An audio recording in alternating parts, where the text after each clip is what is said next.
जय श्री श्याम, हारे के सहारे की जय हो। भक्तों, बाबा श्याम की कृपा हमेशा अपने भक्तों पर ऐसे ही बरसती रहे। बाबा श्याम हमेशा अपने भक्तों का इसी तरह कल्याण करते रहे। दोस्तों, आप तो सभी लोग जानते हो कि जो भी व्यक्ति बाबा श्याम की शरणों में हार कर चला जाता है, फिर कभी उसे दुनिया में कोई हराने वाला नहीं है। क्योंकि जो इंसान बाबा श्याम के सामने हार जाता है, फिर कभी बाबा श्याम उसको हारने नहीं देते। बाबा श्याम हमेशा उसकी हार जीत में बदल देते हैं। बाबा श्याम उस पर सदैव अपनी कृपा बनाए रखते हैं।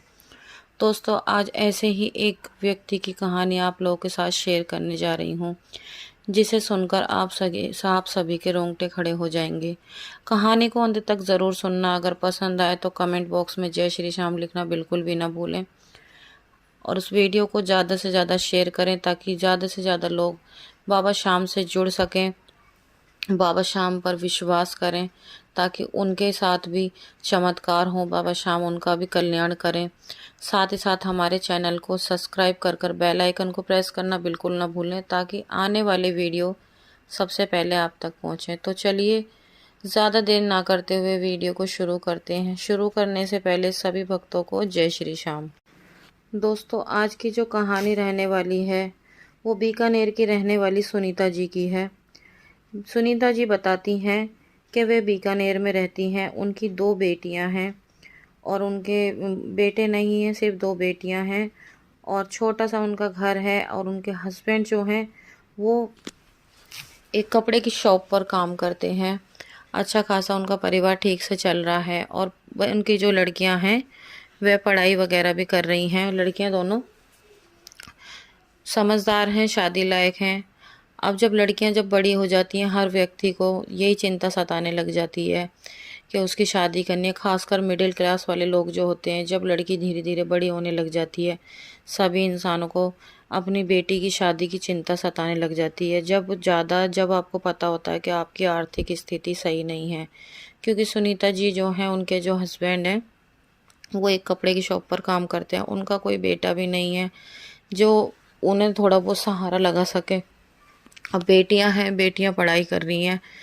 अब उनको बस यही चिंता सता रही है कि अब बेटियां धीरे धीरे बड़ी हो रही हैं और वे उनकी शादी भी करनी है। अब कैसे होगा। ऐसे ही करते करते धीरे धीरे ज़िंदगी कटने लगी। तो अब उनकी जो बड़ी वाली बेटी है उसकी उम्र हो गई 24 साल। लोग बागों ने कहना शुरू कर दिया कि क्या बात है, बेटी की शादी नहीं कर रहे, बेटी की शादी कर दो। रिश्ते आने शुरू हो गए। आपको पता ही है, आजकल तो किसी के घर में बेटियां हो तो घर वालों से ज़्यादा बाहर वालों को फिक्र हो जाती है। बाहर वाले कहने लग जाते हैं कि हाथ पीले कब करोगे, आपकी बेटी जवान हो रही, ये वो तरह तरह की बातें लोग बाग बनाते हैं। अब जो सुनीता जी के जो हस्बैंड हैं, उनका नाम दिनेश है। दिनेश जी को और भी ज़्यादा चिंता सताने लगी। एक दिन वो रात को सो रहे थे, अपने काम पर से आकर उन्होंने खाना वाना खाया। खाना वाना खाकर वह शाम को सो गए।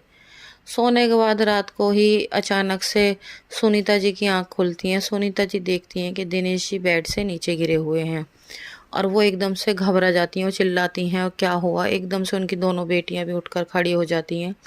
देखती हैं कि दिनेश जी के हाथ पैर हिलने बंद हो गए हैं, उनके हाथ पैर हिल नहीं रहे हैं और मुंह वगैरह उनका टेढ़ा हो गया है। अब उनको समझ नहीं आता कि आखिर इनको हुआ क्या है। वह बोल भी नहीं पाते। अब वो बहुत ही ज़्यादा समस्या में आ जाते हैं। और आप जानते हो, अक्सर जिनकी बेटियां होती हैं जिनके बेटा नहीं होता, सिर्फ बेटियां होती हैं, उनके तो रिश्तेदार भी जल्दी से उनका साथ नहीं देते। कोई बात नहीं, उन्होंने रात को उन्हें जैसे तैसे करके बेड पर लिटाया। सुबह हुई फिर उन्होंने डॉक्टर को बुलाया। डॉक्टर को बुला के उनको दिखाया तो डॉक्टर ने बताया कि उनको पैरालाइज अटैक आया है।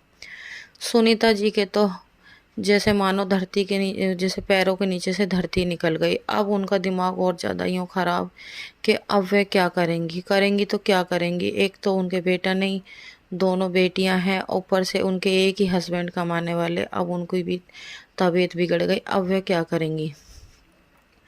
सुनीता जी के पास जो कुछ जमा पूंजी थी उन्होंने अपने हस्बैंड को दिखाया, हॉस्पिटल में इलाज वगैरह कराया, पर उनको कोई फ़र्क नहीं दिखाई दिया। तो ऐसे ही उनके यहाँ पर एक बार पड़ोस में बाबा श्याम का कीर्तन हो रहा था। पहले तो बाबा श्याम को आप लोग जानते ही हो, लोग बाग जानते नहीं थे, बहुत ज़्यादा कम जानते थे, पर अब वह जानने लगे। तो उनके घर भी बुलावा आया कीर्तन का, और सुनीता जी कीर्तन में गई। और कीर्तन में गई, जब उन्होंने बाबा को देखा तो उनकी आंखों में आंसू भर आए। आंसू भर आए, उन्होंने मन ही मन बाबा से विनती करी कि उनके हस्बैंड बिल्कुल ठीक हो जाएं और उनके घर में फिर से पहले की तरह खुशियाँ आ जाए, फिर से सब कुछ अच्छा हो जाए।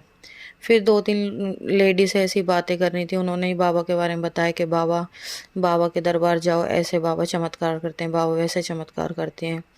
तो सुनीता जी मन ही मन कहने लगी कि बाबा मैं तो आपके दरबार आ नहीं सकती, पर आप मेरे हस्बैंड को ठीक कर दो तो मैं उनके साथ आपके दरबार ज़रूर आऊँगी। सुनीता जी वहाँ से आ गई। ऐसे ही धीरे धीरे करते करते दिन बीतने लगे।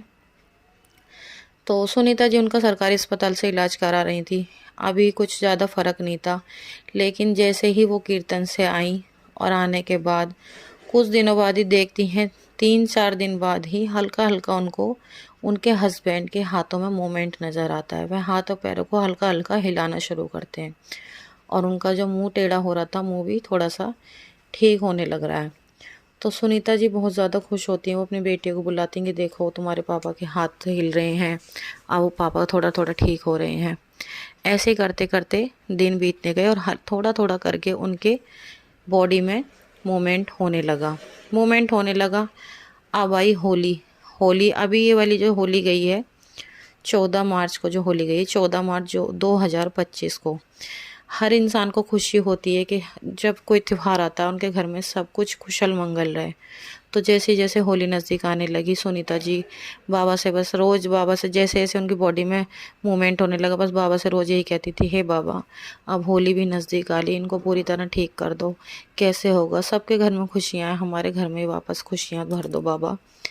तो सुनीता जी के साथ इतना बड़ा चमत्कार हुआ कि जिस दिन होली थी, 14 तारीख को जिस दिन होली थी, उस दिन उनके हस्बैंड पूरी तरह से बिल्कुल ठीक हो गए।